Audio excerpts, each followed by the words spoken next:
Bareng tak tamat-tamat ke saka kadoan. Tabat. Tibake dudu jalma menungso sembarangan. Sapa jenenganmu sira? Ya aku iki sing diarani Prabu Baladewa. Kepiye? Lho,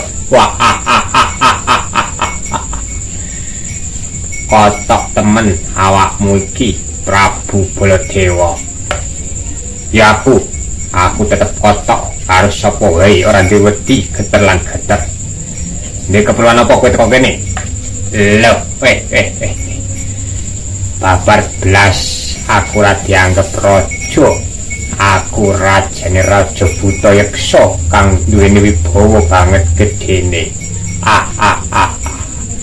Lagi iki aku ketemu ana pawongan raja jalma menungso sing sesumbar marang digdayane.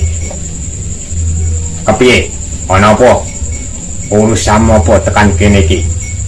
Apa ora lek mripatmu iki kawasane sapa?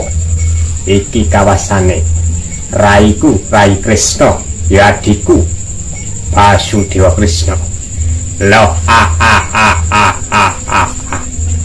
mangertenana sira Baladewa. Kepiye? Aku bakal gawe pritungan karo sing jenenge Baladewa lan Kresna, Basudewa Kresna.